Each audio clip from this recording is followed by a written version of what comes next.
Today's Tips du Jour mailbag question comes to us from Florida. Dear Robert, I recently purchased the Pure Mini pickup from K&K Sound. I have read the installation instructions and think I have a good grasp on how to install it.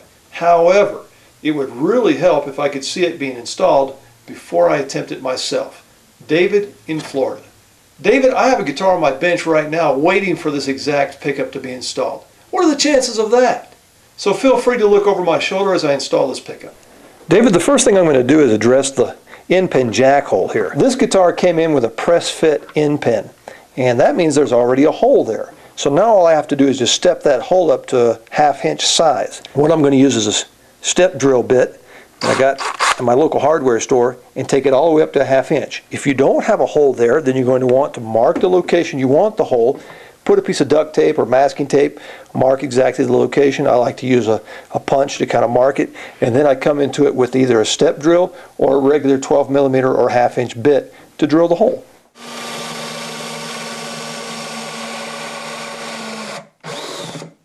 It's always a good idea to remove the debris from your work surface so it doesn't get under your guitar and damage your finish. The next thing I'm going to do is reach inside the guitar with a fine piece of sandpaper and just lightly sand the bottom of the bridge patch. The reason why I'm doing that is I want to make sure there's no debris from the bridge pin holes and that it's all clean, so there's a good place for the transducer to sit on the bridge patch.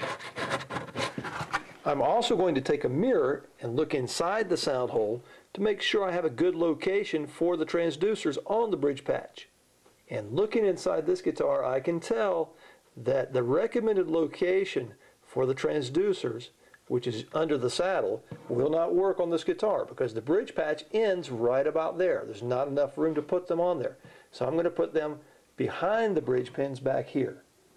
Now, somebody who made this guitar didn't do it properly. Those bridge pins should be in the middle of the bridge patch. K&K sends this super high-tech tool to help in the correct placement of the transducer on the bridge patch.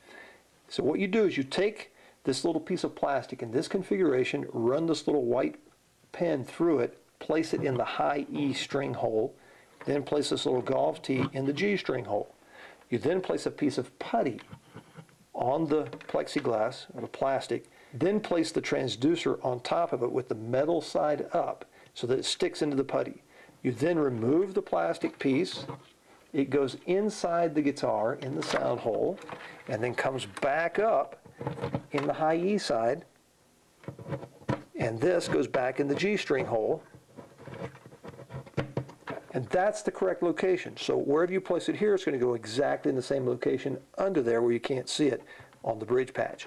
However, we've determined that there's not enough bridge patch for me to install the transducers under the saddle.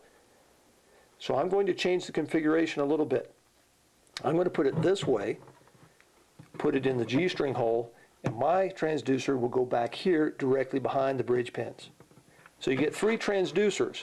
I'm going to place one right in between the high E and the B string, another one in between the G and the D, and another one in between the A and the E. You might want to rehearse this step to make sure you can do it when the glue's applied.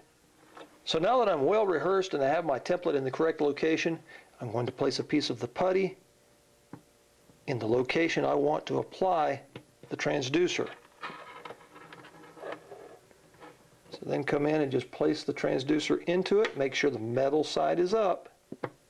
I'm now going to place a very small amount of thick viscosity CA glue, also known as super glue, onto the transducer. It's better to have too much than not have enough. Now K&K recommends you use the gel variety. I didn't have any in my shop today, so I'm using the thick variety, which is pretty close to a gel. I'm now going to come inside, place that white pin into the high E, make sure that this goes back in the G, and then push that up against the top. And it is making contact with the bridge plate now. And I'm going to wait for a couple of minutes for the glue to dry. So after a couple of minutes, I can now come in, remove the pins, and repeat the operation. I'm now going to place this into the G string hole and then the 5th string hole, which is the A. And place a little bit more putty. Now it looks like my putty stayed inside there, so just reach my hand inside the hole and peel it off. And if you have a little residue left in there, it's okay. If you want to rub a towel in there to help pull some of that off, you can. Now I don't like to reuse the same putty, so I just grab another little piece on here and repeat the operation. Make sure that the metal part of the transducer is up. Place it into the putty, and once again, small amount of the thick viscosity CA glue,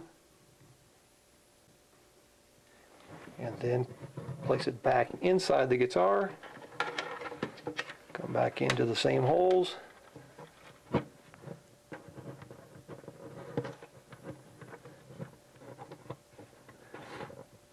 And once again, I'm going to apply a little bit of pressure, and after a couple of minutes I will remove it and do the last one. So after a couple of minutes of dry time, I'm now ready to remove the template again. For the final one, I'm going to turn the template over. That goes in the low E, this goes back into the D string hole, and I'll repeat that operation again. So place the putty in exactly the location you want the transducer to be. Come in, then place the transducer on it, and let's put a bit of the thick viscosity CA glue, and into the sound hole we go again, up to the low E, into the D string hole, and then apply pressure and wait for another couple of minutes. So after a couple of minutes, once again, I'm just going to remove the template, and the transducer stays in place. Next, I need to insert the end pin jack into the end block. I'm going to start by removing the strap button, as well as the nut and washer. On the wires that come from the cables, there's a little rubber piece here. You want to slide that up within an inch or two of your transducers, and that helps keep the wires close together. To help determine the thickness of my end block, I'm just going to take a little dental pick here, slide it in there, and this is going to give me an idea of how thick that block is with the sides. That can help me adjust the end pin when it's time to install it. So now I'm going to place the end pin jack into the guitar, and it's going to come out the hole that I drilled in the end block. Here's a little trick to help you find the hole. Just take a small dowel, place it into the hole that you drilled, insert it into the end pin jack, and then use that to fish the end pin jack back out through the hole.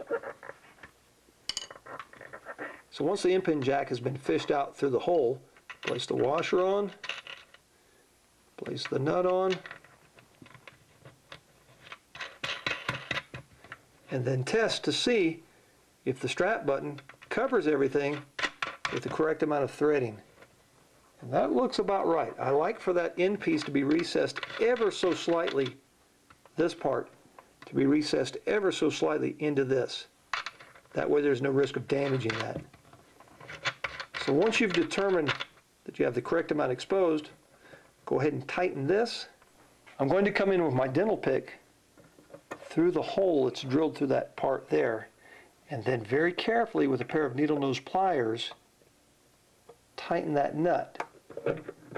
Now it's not a bad idea to also let this thing go around a turn or so. That way the wires on the inside have a slight twist in them to keep them from banging around inside the guitar. Then I'm going to put the strap button on, and life's good. The only thing left to do now is string it up and make music. David, as you saw, the installation is actually pretty straightforward, and I think you should have no problem installing this pickup now in your guitar.